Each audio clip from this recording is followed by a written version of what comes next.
Good evening and welcome to the Manchester is Blues show. Blues, I hope everyone is well and smiling. How are we doing, team? Are we okay? Very well. Yep. Yeah, good stuff. Today we've got Amy, we've got Neil, we've got Brian. We're going to talk all things City for the next hour or so. I think it's fair enough to start, guys. I think we need to jump straight into the Leicester game, don't we? Obviously lost 1-0 to an Iheanacho penalty. Was anybody else convinced Iheanacho was going to sky that one into the stand just for old City's sake? Or was that just me? Am I being a bit too positive for that? What do you think of the game, Brian? I mean, as far as Iheanacho scores, we don't score penalties. We tend to concede them and let them score against us. So it was always going to go in, wasn't it? I feel like, I don't know what. Can you tell me the last time we had like a really solid pre-season? We haven't had one for years. Just because there's no time. Going back years when you had a pre-season tour and 6-7 friendlies and you can get players in. We don't get that now. Last season we had a week. This season we've had 2 weeks. Probably going to be the same next year because of the World Cup interfering with the league. So, we're going to have a slow start, I think. But you can see some of the players that were back were well off match pace. So I can't imagine that within a week something's changed dramatically. I think the only positive out of it was seeing some young kids playing, I think. Get some of the young lads in there. We'll go on to Knight, Palmer and Edozie very, very soon. But I think you're spot on. Last season was a slow start. I think we're going to expect another slow start this season. My only nervousness towards that is I want to get off to a winning start. So we're going to talk about the Spurs game later, aren't we? But it's never nice to win. It's never nice to lose at Wembley. I don't feel that negative about it though. I don't know what it is. It would have been nice to win, but Amy, what's your thoughts on the Community Shield? Were you disappointed to lose, or was it just like meh? We go again? Disappointed, yeah, definitely. But at the start of the match, I very much was just like, it's sort of a glorified friendly, isn't it? Really. So I wasn't too bothered. 4-hour drive back the next morning wasn't the most fun thing ever, but but yeah, no, I wasn't too bothered, to be honest. But it was nice to see Edozie and Palmer, but I did think that they tried a bit too hard. I think that's why they looked a bit ropey. Obviously, it's a big step up from the under-23s, but no, I'm not too good about it. I'd rather beat Spurs. I couldn't agree with more of you than that. Neil, what's your thoughts on the game? Yeah, I agree. Like it would be nice to win, but I'm not too disappointed to lose. I'll take it. And as far as the preseason and everything goes, I think this year was even worsened by the COVID outbreak we had in the academy. So we might have seen the likes of Delap maybe, or a few other players who we didn't get to see because of that. And that also messed up our fixtures. Like we were initially set to play some other teams, like I think it was Barnsley and Troyes, is that how you say it? The French team in the CFG, which got promoted to Ligue 1. So it was all a bit messed up this time, and could completely understand why. So again, a slow start possibly, but we'll get back up to speed. Yeah, it's a funny one, isn't it? I think I've got a question about the 3 young lads that started, and I think I kind of know the answer to this. Does anyone expect them to be anything more than bit part players this season, more than a League Cup appearance, or was that just a run out because we just didn't have the strong enough squad to put out a full team? I think, like you've hit it in there, they'll probably get games or be on the bench for the lesser important games, Carabao Cup, maybe a few early FA Cup games if we get decently favourable draws there. But I feel like having those young lads that are hungry and stuff in and around the squad, especially in the way they'll benefit the most is, they'll benefit us the most is in training. Making up these 8-a-sides, 11-a-sides and stuff in training where they're up against it every week. They're playing. They might be playing games against lesser teams in cup games, but every day they're training against the best players in the world, really. So they're going to bring a lot of value to us that way. I just don't see that they're ever. We've talked about this before. I don't feel like they're ever going to be. There's never really anybody coming through that you think, "Wow, this guy, get him in the squad." Because to get in our team now, you're going to have to be taking players out who are world class in pretty much every position, and even Phil Foden doesn't necessarily start every week, and we all know how good he is. So. It's true. Yeah. Give them time, let them develop their careers. Like we always say, we build players for the future now, not necessarily for our club, but giving these lads a good start in their professional career. There's no better place than City for that, really. I want to try and put a positive spin on our defence. I think everyone knows, and I think especially Ake knows that he made a major error with giving that penalty away. Do we, Amy? Do we just put this down to rustiness? I think so, based purely on the fact I genuinely thought he looked really, really good up until that point. I thought he was one of our best players until that. So yeah, I'm not too worried about him. Neil, out of the team that started, who was your standout performer? Yeah, I thought, as Amy said, I thought Ake was really good until he gave away that penalty, for which I think some part of the blame should also go to Rodri, because he kind of hung him out with that pass, but obviously it was mainly Ake's fault. But yeah, apart from him, I thought Mendy looked quite good. He played a different role. He mostly stayed in the inside channel while building up, and then Gundogan went out to the wing in like what you'd call a typical left back area, and then Mendy made runs up the like inside channel. I thought he looked really good, and he had a couple of good crosses, and his long passing looked quite good as well. Like he switched a couple of cross fields to Mahrez. So I thought like Mendy was quite good. Yeah, do you know what? I was relatively happy with Mendy. I don't think he made a foot wrong. I thought his positioning seemed quite well. He looked up for it as well, which is all you need, isn't it, to see? And I don't know how long he's got left on his contract, but I think this needs to be an outstanding season for Mendy. I think we need to see. I think he's got a lot to prove. I think he still has a lot to prove. I don't think he's not come and ripped up trees, has he? Where he is. So if he's going to perform, he needs to do it this season. Brian, do you think he'll get the chance to do it this season, or do you think Pep's going to be trusting Zinchenko for the big games? I generally think. I mean, I've not been Mendy's biggest fan purely with the fact that he's just too injury prone. If he's to prove anything, he needs to have a full season without injury. You can just excuse somebody and miss a couple of games, but you can't afford to have him like out for two months. He needs to be challenging every week, and having somebody like that in and around the squad who is fit enough to play will benefit us all massively. You know, we all know that when it comes to the best players in the team, we know Zinchenko isn't our best left back, but he's our most consistent player there, so that's why he gets ahead of him. But Mendy needs to step up. He needs to be fit. Yeah, you know, and there is. Yeah, we've all seen what's happened to John Stones. This new contract stuff there. But Ben, it's been proven that if you're hung out to dry and you're not necessarily playing very well, you're not in a team. That if you come in and you can put it together and play a full season and be an outstanding player, that there is a contract there for you. So it's all for grabs. Absolutely. Just looking at the match stats, we had more possession, we had more shots, less shots on target, granted. But I think all in all, we have to just take the positives from it.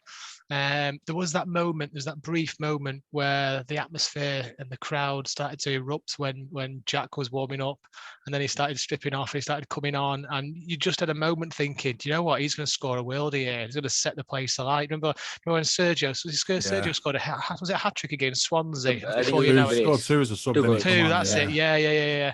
And that was just like, oh, he's made it. But I was really happy with Jack. My only disappointment thing with City was whenever we got the ball, it seemed to go to the left-hand side, and you could kind of see that Leicester were doubling up to defend that side. And I just wanted us to switch the play a bit more to the right-hand side. But all in all, he looks a talent, doesn't he? He's quick. He's quick on his feet. He knows how to pass.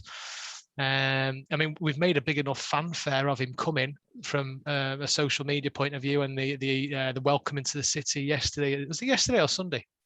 When was it? When did we do that? Monday night. What day is it? Wednesday. Yeah, Monday night. Amy, how do you think he played from a fan perspective being there? What was it like when he came on?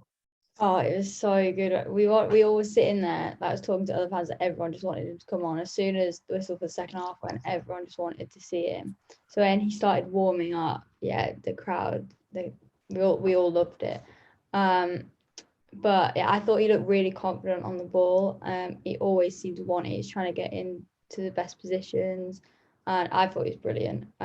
Considering he only got 25 minutes, but he looked really good. What do you think, Brian? Have we got a world beater on our hands there? if you look at this, like we've got Kevin De Bruyne now is 30. You know, players like Jack Grealish are signed because of Kevin De Bruyne. You know, that's the reason. In 5-6 years' time, people will be signing for us because we've got Phil Foden and Jack Grealish. This is the sort of impact he's going to have on us as a club for a long time now. He's obviously got this. He's got quite a brand about him as well, hasn't he? He has quite a presence off the field, and you know he's got the story of being at his boy or club, and he couldn't have left in any better circumstances. Really, everything has been smooth for him. For him to come and play in the Charity Shield at Wembley, he's literally had probably about 4 hours training. You know, you got to think that on Tuesday last week he was still training with Villa. You know, and he goes to the Etihad Tuesday night, and then Thursday morning he's a City player. You know, so it's for him one hell of a week, especially coming off the back of the Euros as well. You know, I mean, give him a chance to settle in. We're going to have one hell of a player there, and somebody that if he can bring anywhere near the stats that he's been putting in for Villa to our team, considering not the sort of players we've got around him, we're going to be in for some good times. It's funny, isn't it? Everything about him in the interviews and his general demeanour, he looks so excited and so happy and so thankful to be here. He's just going to be one of these players that gives 100% every game because he just doesn't believe his own luck. He just looks like the schoolboy who has just. He looks like Charlie, and he's just been given the chocolate factory. Doesn't he? He's just so happy. I have one genuine concern about him, and that is in his mid-20s or early 20s at Villa, it was a bit of a knob. You know, off the pitch, he's done some questionable things, especially around the COVID stuff and when that first happened. So my only concern is now he's got a bit more money and a bit more popularity and a bit more fame. Whether he can handle that. I mean, City won't let that happen, but you never know, do you? It's whether or not he, as a man, realizes now, being around all the professionals he's got, like Sterling and you know all the people that also like De Bruyne, that he actually focuses on football more than anything now and shows and gets to the level that he wants to get to, and we can certainly supply him with.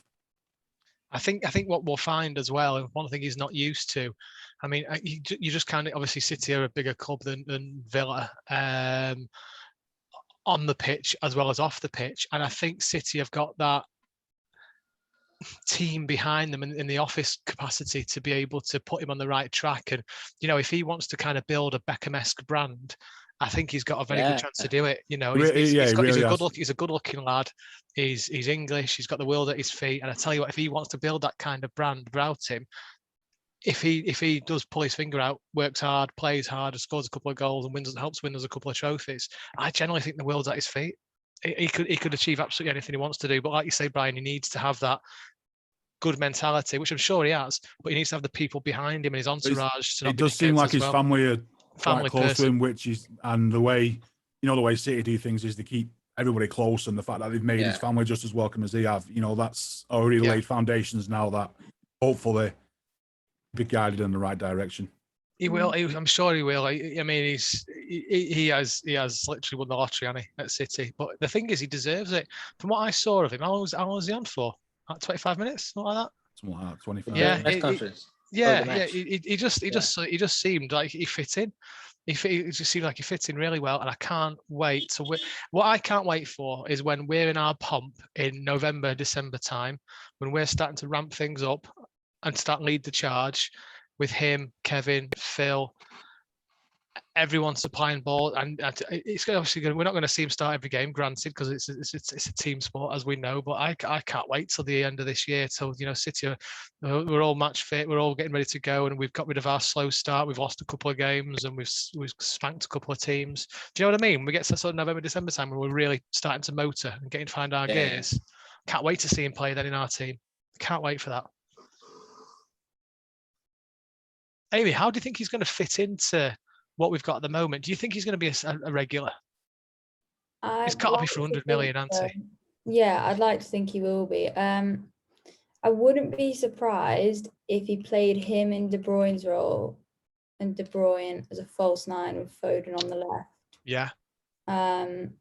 But he said, I don't know when it was, I think it was when he was joined, he said he's really flexible as well. So I wonder if he'd try false nine, at least in a smaller game, and see if he likes it, see if he fits in, give it a go in training, and then KDB can just stay. See how it goes from there. I'm sure. Did Pep not say he could play up front as well if he wanted to? I mean, I suppose if you you're going to spend that much money for a forward player. You'd like to think you can play striker as well. No, but what Pep basically was trying to say is that I touched upon this on the analysis I did. So we basically play like a 3-2-2-3, right? And then in that we've got 5 attackers, the 2 and 3 up top. So what Pep was saying is he can play anywhere in those 5 attackers. So he could play on the left wing, yeah. He can play on the right wing, he can play as a false 9, or he can play in like the number 8 role, as you call it. So, but for me, I don't see him in the De Bruyne role because his advantage, like his greatest strength, is how he carries the ball, how he dribbles, and how he attracts players. Right now, if the De Bruyne role is obviously on the right side, and he's right-footed.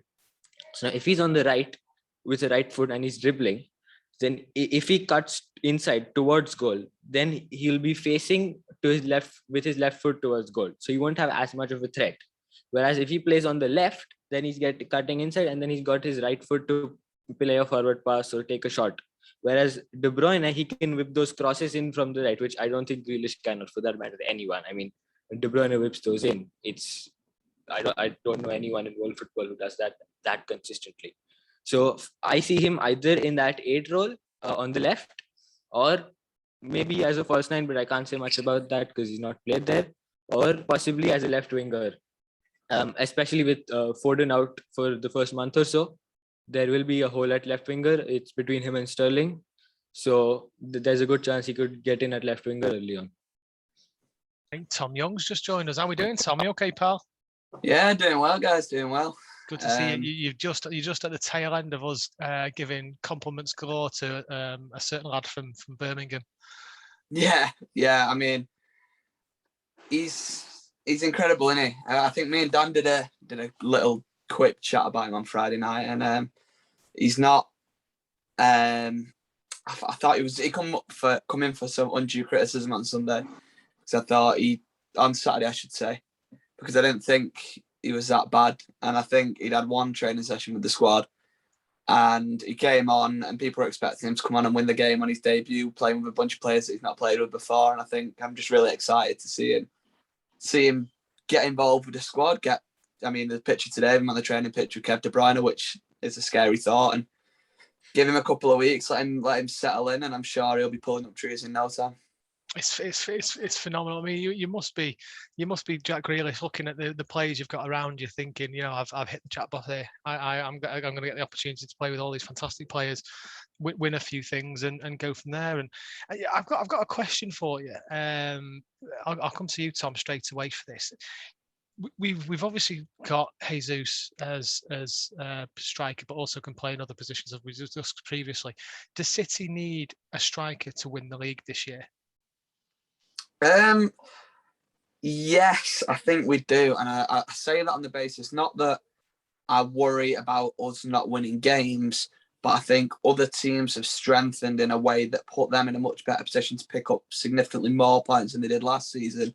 Mainly being United and Chelsea. If they go and confirm Lukaku, which it looks like will happen. And I think that what we missed last season at times was a clinical striker to get us through games. The game I just always think back to, and I know we played a slightly weakened squad in that game, but when we played Leeds at home and we battered them for 90 minutes and they beat us 2-1 with 2 goals in the counter-attack. I think was it a penalty for the first one? Maybe, I can't remember. But I know they scored in the counter-attack in the last minute. And I think it's games like that in the tight title race that win you the league or lose you the league. And I think without a significant striker to get on the end of the many chances that we're going to create with De Bruyne and Grealish, I think we will end up dropping points. And whilst we got away with it last year, I'm not sure we would this year, because I do think United and Chelsea are both going to pick up, are going to improve on where they were last season. And I always say as well, you can't rest on your laurels when you've won the league. You've got to improve. And that's where in the past, I think the 2012 season, after we won the league the first time, United went and picked up Van Persie, Chelsea signed Hazard, and so on and so on. And I think we signed, was it Rodwell, Sinclair, Maicon, Javi Garcia, all these like 2-bit players that didn't really do much for us. And put more respect on Rodwell's name. Well, yeah. I think he did have maybe half a good game in the Carabao Cup once or something like that. But no, you need to, when you're on top, you need to continue to improve. And in bringing in Grealish, we've done that. but I think what Grealish brings isn't massively dissimilar. He's better, I think, than some of the options we've got, but his game isn't massively dissimilar to some players that we have. Whereas bringing in a Harry Kane brings a whole new element to our attack, and bringing in a striker that will score or has proven to score 20, 30 Premier League goals a season consistently, and put that in a side with De Bruyne, Grealish, and Sterling and Mahrez, and he's only gonna get better if he can, or even if he stays where he is. I think 30 goals a season I'd take that. So for me, I do think we've got to go out and pick up a striker. Anyone disagree with that? Anyone think we don't need a striker? I think we need Kane, but I don't think we need any other striker. So if the striker is called Harry Kane, then good. But otherwise, I just don't know if there's any striker in world football who is good enough at what he does and is of the style which Pep Guardiola wants. Because Pep can't tolerate a striker like Cavani, for example, right? He'll get you the goals. He's a clinical finisher. Well, he's not a clinical finisher, but he'll get you the goals. But Pep can't do that, because what he needs is his striker to be involved in the build-up. He needs him to pass, he needs him to dribble, and he needs him to finish. And the only guy out there who's off Manchester City's level who does all of that is Harry Kane. So if we don't sign him, I think we can still win the league. But if we do sign him, we can win the league by a big margin. Can we go a season without another striker? Because we do have Jesus. Everyone keeps forgetting about him. Can we go like the season without signing another striker? Yes, but it will be tough. We cannot keep going into games without a false nine, because we, like Tom just said there are games where we dominate and we still can't score. You can never having a world-class centre forward who will guarantee you goals is an amazing thing, considering that if he's not there, we have plan B, which has often worked. However, if we have to rely on plan B, which is a false nine all the time, sometimes it doesn't work. And then that's when we have the results that inevitably cost us points. Well said. Right. Okay, we'll leave it there. We'll go to Facebook before we jump on to the Spurs game, just see what everyone's saying. Miles Meehan, Liam Delap looking like the missing answer. 28 goals and 10 assists last season. And Miles, he's done it at such a low level, mate. I'd rather would have signed Danny Ings than have Delap play, I think. And that's no disrespect to Danny Ings. I've got a lot of time for him. Delap, listen, everyone on the call, Delap's not the answer, is he, for striker this season? We'd rather have Torres, Sterling, Jesus up there over Delap, wouldn't we? There is no academy striker in the world that will come into a top world-class team like that and score a goal. There isn't. Worldwide, there isn't. Yeah. But could Delap go into a Wolverhampton team, or somebody down there like West Brom or Norwich, and do something for them? Possibly, but it wouldn't be consistent. Whereas we need that top level consistency, and there's literally no one in the world that can do that at that age. Yeah, Miles also mentioned doesn't trust Mendy, feels like he gets caught out too much. Yeah, he does, Mile, he does. I think that's just the position he plays in, though. I'm hoping for better things from Mendy this season. Hopefully he'll be fine. Kev Birchall, we need a striker to win the league this time. Do you know what, Kev? I'm inclined to agree with you, pal. I hope you're well. Ashley Bryan, top scorer this season. Who you thinking about, Ashley? Who are you thinking? I think if you listen to our prediction show, Ash, that we did the other day, you'll hear all our top scorers on there. Did any of you go up to Wembley? Amy, stick your hand up. You went to Wembley. Miles has asked about Torres in the false nine position. I said last season, I'd love to see Torres start more up front. I think his positioning is fantastic. I think he could do great things. Ashley, again, do you listen to what people are saying? Yes, we do. Hopefully you can hear us. Ashley's had a right go at us here. No wonder you don't get any views. You just talk about yourselves and not get people involved. Mate, we're trying to start a conversation here. We can't play tennis and go backwards and forwards. Jesus Christ, give us a chance. You don't like what you hear, fuck off. I say, Tom, about the Torres thing. Torres is not a number 9. He would make a great third choice striker, as well as being good in another position, which is the right hand side for him. And that's the perfect season for him, is to play as many games as he can out wide, and if he needs to fill in up front, maybe come on as a substitute, or fill in for an injury or suspension. And that's the time you would see him as a false 9, maybe. Yeah, no, I don't disagree about that. Right, okay. Let's go on. Wait, yeah, so for me about Torres, I don't think he's ready to be a 9 right now, but I see the potential in him to be a 9 in the long term, and especially a 9 which is good for City. He's not a false 9, by the way. because a false nine drops deep and does passes and dribbles and all that in midfield. And Torres is not a midfielder, so he's not a false nine at all. So that's out of question. But as a nine, what he does and what we don't have right now, which not even in Jesus, is that he has that pace. He's really quick. So when he positions himself on the last defender's shoulder, it naturally forces the opposition defense to go back, because they can't let him make a run in behind, because he's quicker than most centre backs. And we have got the people who will supply him. So they have to naturally go back. And what this will do is it opens up space between the defense and midfield of the opposition. And then in that space, we have the likes of Grealish and De Bruyne and Foden and Mahrez who can work their magic. So he does provide us with an alternate option as a pure striker who will, in the end, get in the box and score goals, because we all know he's got that striker's instinct. He's got that finishing, which we saw last season whenever he played there. But to add to that, he can also stretch the opposition defense in a way which we don't have anyone to do right now. And Kane won't even do that either, because Kane likes to drop deep as well. And he's not quick. So Kane is not going to threaten with his pace in behind. So this is like an Mbappe sort of player profile, right? Because when Mbappe is playing your defense, you have to take a step back because he's quicker than you. And Torres, again, he's not the fastest in the world, but he's quicker than most centre backs. So I think he gives us an alternate option, which we could use sometimes this season, but not regularly. Yeah, well said, Paul. Let's quickly move on. We got Spurs this weekend. I cannot wait for this game. I'm so excited. We've won the last 2 games against Spurs. Last one in the league, we won. Was it 3-0? And we won 1-0 in the League Cup prior to that. We got Foden out. But with Grealish coming in, I'm less concerned about that now. I am concerned that it's a big game. This I'm used to playing a sort of bottom 10 team for the first game. You give us a good start, but I'm still confident that we can go in and beat them. Amy, we'll come to you first. What's your thoughts of the Spurs game? Are you nervous? Yeah, I'm a bit worried about our fullbacks, because I'm not sure, because Walker's not had that much training, because the England boys have only just got back. So I wouldn't be surprised if he started Cancelo. I do love Cancelo, but I'd rather Walker personally. And then I saw something about Zinchenko having extra time off because of his daughter being born. I'm not sure if he's back now. But I think Mendy will play again because he played quite well at the weekend. But I think I'm more relaxed over it because Kane's not going to play, like, realistically. This is a good question. Is he not though? No, I thought I saw a report which said that initially the plan was that he would not play this game, but he's going to play this game, or he's available for this game, and he's unhappy about the fact that Spurs expect him to be available for this game.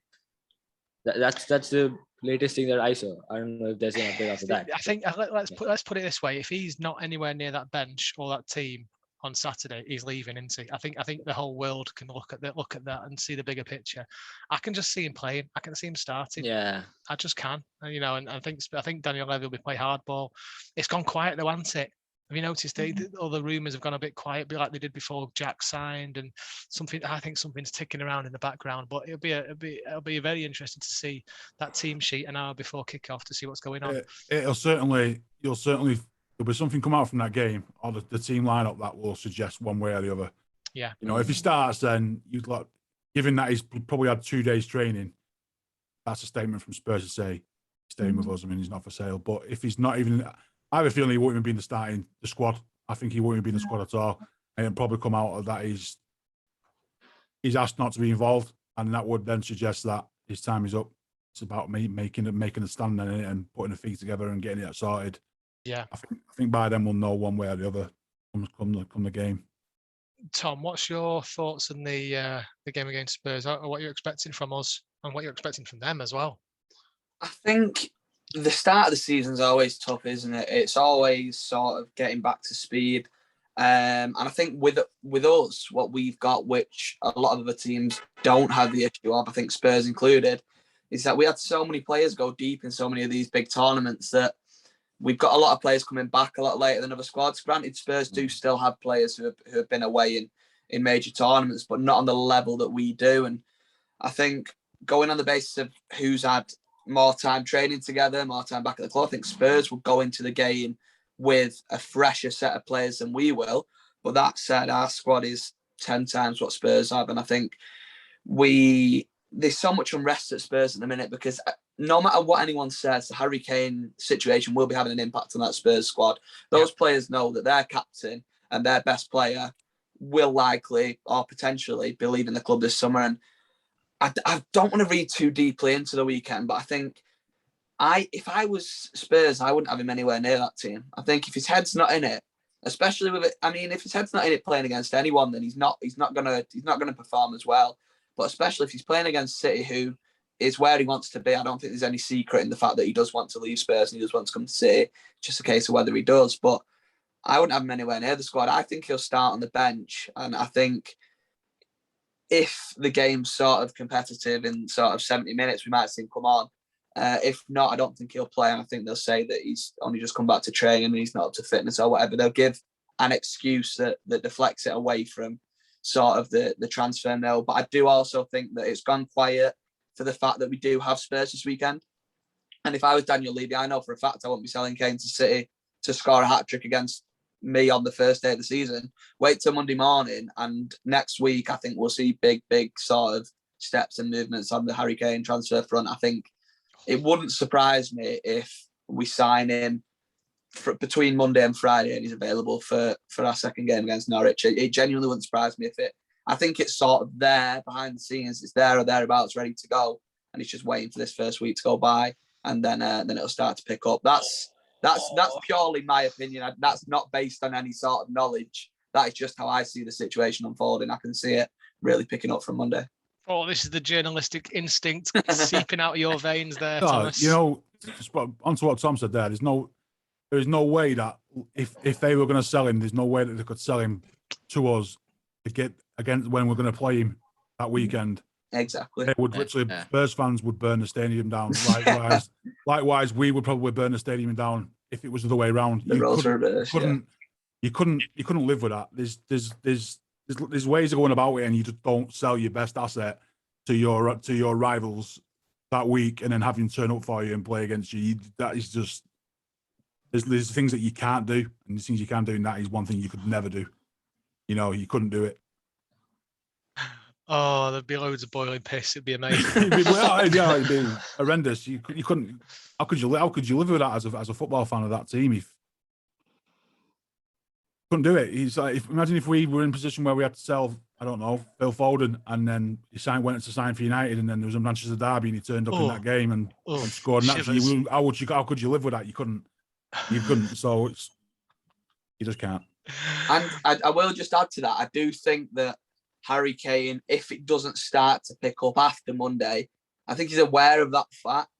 And I think if it doesn't start to pick up after Monday, I think we'll see him start to make more of a push to get out. I think he knows that if he really pushed now and got out and got to City before the game, the reception he'd get at Spurs at the weekend would be horrendous. And I think if he's sort of in his head, he'll be going, we'll get past the City let it blow over. And then we'll start to push on from there. But I can't see how Levy doesn't sell him. I know he's playing hardball, and I know he'll want to get a significant transfer fee for him, but he doesn't want to be there. And I always think that there is no point in keeping a player at your club who doesn't want to be there, especially a player who you can get such a hefty amount of money for. You've got to cash in on him now, because if not, you don't know. He has one bad season. His stock goes down. He could easily City just say, no, forget it. We don't want him. We're not interested. And then that's the end of Harry Kane, because where's he going to go after that, really? Yeah, exactly. You know, there's no team in Europe that's got the money to buy him. No. So, and you're looking at another Premiership team. Well, Chelsea are just about to spend a fortune on Lukaku, and he would never go to Chelsea. And then the only other option really is Liverpool. I mean, would they be willing to spend 100 million? Probably not. And then look at United. Do they have 100 million? Well, yeah. Are United going to be in the money they spent? Are they going to be able to throw 100 million? Harry Kane, probably 100 odd million. We all know Daniel Levy doesn't like dealing with United anyway, after the way they've always dealt with transfers. He's reluctantly sold players to United for years. So you've got to think if he's trying to play hardball with City, he's going to play even worse with them. So this is literally Harry Kane's last chance to get out of Spurs and go to a team that is going to win stuff. Because after next year, City will move on. We moved on with Messi. You know, it happens. We'll just move on, and it's just a waste of him then, isn't it? So now, strike while the iron's hot. Now's the time for him. Now's the time for us. He'll be so pent up as well with not getting a move. I just don't see him being the leader that Spurs need at this moment in time. Could you imagine if it doesn't go through and then he's playing for Spurs in that Conference Europa League, whatever it is, and and they get knocked out of that, and it comes to Christmas and they're ninth and they're struggling, and Sanchez, Espirito Sanchez, whatever you call it, is having a bad season and he's not. You can just see him. What a waste. And then he's looking at players like Grealish, thinking, look at that. Look at the fanfare Grealish has got. Look at the other.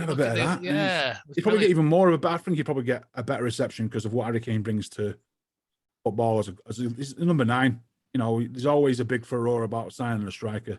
Yeah, I think you're right. I think that he would, if you were a player and you saw the fanfare and everything that's come with City and Grealish in the last week, you'd be thinking, I want some of that. Imagine, you want to roll out that blue carpet. Roll out that blue carpet. Yeah, fantastic. So, talking about players, let's talk about who we're expecting to see play for us on against Spurs. We'll start off with our defence. Are we expecting any major surprises, guys? Are we expecting a similar defence to what ended the season last season? Go on, Amy. I'll let you lead this way. I'll let you lead the way with this. I think Cancelo and Mendy will start. Diaz, obviously, and then Stones. I don't think there's going to be much of a surprise there. I think Ake would have been in with a shout if it weren't for that, just because Stones hasn't been back that long from his break. Is it not typical Pep though? If a player has a bad game, he'll still start at the day a week after. That's my only I hope it's Stones and Diaz. I'd like, yeah. Surely, like. Got to be on it. What did somebody mention something about Walker before not being fully fit? Did I hear one of you guys say that before? I think he's fit. I think it's just because the England boys have only been back 3-4 days maybe. Okay, right, yeah. I can't disagree with that back four. Anyone any changes to that, guys? I don't think so. I think it sort of picks itself based on who's available, who's come back, and when they've come back. Walker played an insane amount of minutes for England as well, and I know Stones did, but Stones doesn't bomb up and down the wing for 90 minutes like Walker does. So, and Stones is also younger than Walker, so I think we'll give Walker a couple of weeks. I can't watch Mendy with any confidence, man.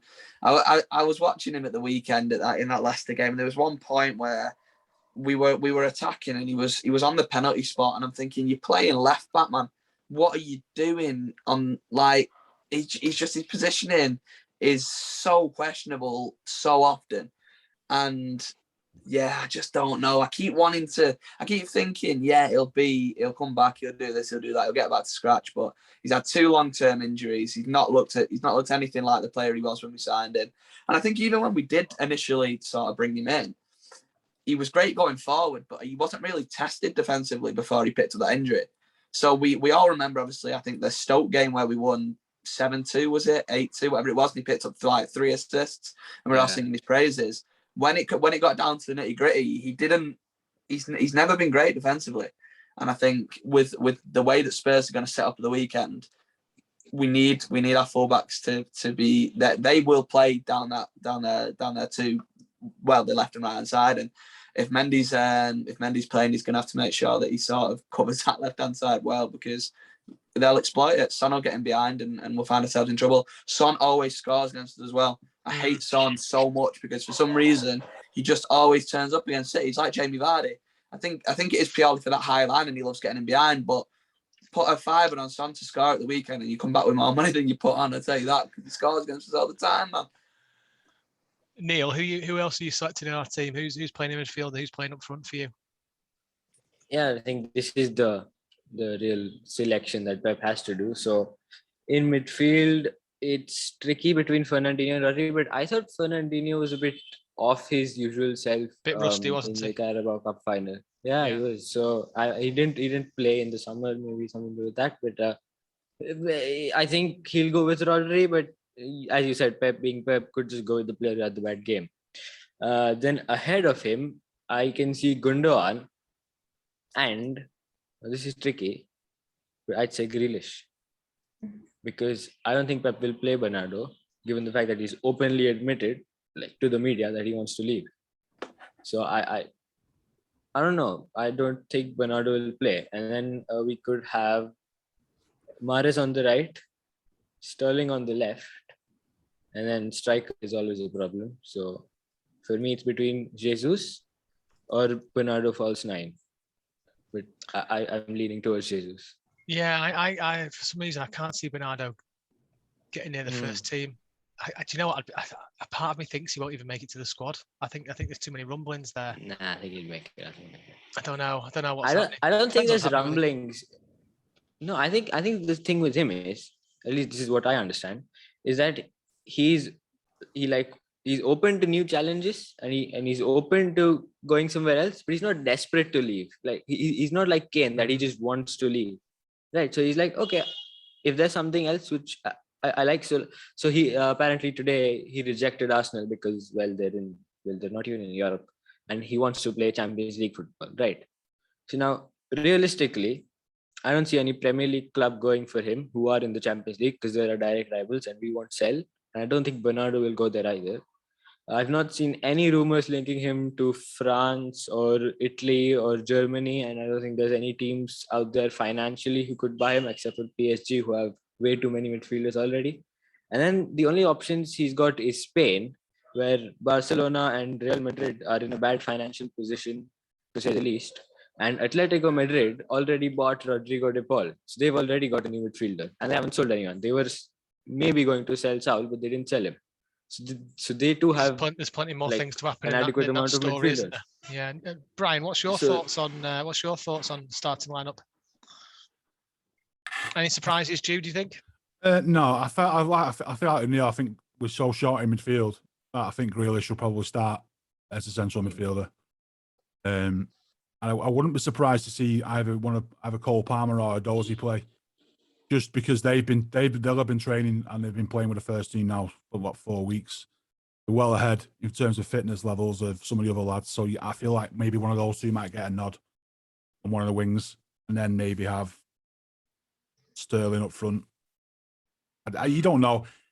Well, I'll put it this way: whatever team starts this weekend will not be starting the weekend after. It'll be so different. It'll be monumentally different. So we're gonna have 6 weeks worth of changes, aren't we? We're gonna have 6 weeks worth of completely different lineups. So we can pretty much guarantee that. And I think we all know, trying to guess Pep's team at the best of times is near on impossible. Right, let's move on. Predictions time, guys. Come on, Amy, you can go first. What's the score going to be? I always get it so wrong. 2-0, I reckon. 2-0, strong 2-0. Tom? 2-1. Son's going to score, so 2-1 will do. You're definitely putting a fiver on Son, aren't you? Oh, yeah. I mean, I put more than a fiver on Son. I put my house on it, which is a guarantee, mate. No, I won't. I don't condone silly gambling. No, fiver will do. Neil, what's the score prediction going to be, pal? Yeah, I'll go 2-0. 2-0. Brian? Right, I've got a method to this. But I'm going to say we're going to lose 1-0 and we're going to be so poor up front that this will speed up the Harry Kane saga to be ended by Tuesday. Oh. I generally think we're going to come up so short in that number 9 that it is evident we need somebody, and that will speed that up. And I'll take losing a game against Spurs in the first game if we can start our number 9 rollout. So 1-0 defeat. I'm inclined to, do you know what? I've got 2 trains of thought. It's either going to be 3-1 City or 0-0. And we might smash them 5-0 and then prove that we don't need Harry Kane and go on to win everything without one. But I genuinely feel, just for the fact that we're so short pre-season, you know, we've had players back 5 days. Some of our best players have only been back 5 days. You know, as much as they've been keeping fit, they're still not going to be good enough to be playing against Premier League teams at the minute. So I feel like it's going to be, if it was to win, it'd be a struggle. It's not going to be a comfortable win. We saw that against Leicester, are just as good, if not better, than Spurs. So, you know, we saw how well we coped with Leicester. We didn't. So I feel like it's going to be a really tough game. So just to think about our preseason, I think it's also important to remember that Spurs didn't have an ideal preseason either, because they were missing players, obviously Kane, few others too, and they've got a new manager, who hasn't worked with all the first teamers. I've had a look at their last friendly lineup. They've got Tanganga at right back, who I'm pretty sure won't start. They've got Sanchez and Dyer in defense. Then in midfield, they had Oliver Skip, who again won't start. And then up front, they had Bergwijn, Ali, Lucas, and Son. And obviously, there's the big Kane question, but then there's also the likes of Lo Celso in there. And there's questions about Ndombele. So I won't say that they're in the most comfortable position either to like capitalize on us having a slow preseason. So maybe it works both ways. So what Neil's saying is they're just as shit as we are. It's going to be the biggest shit off ever. 0-0. One shot on target. Last on match of the day. That'll do. And Kane signs on Tuesday. Yeah. Right, Blues. I'm going to love you and leave you. Thank you for joining us. Leave some comments below with your score predictions, but we will speak to you all in a few days. Catch you later, guys. Laters. Bye. See you later. Yeah. See you in a bit.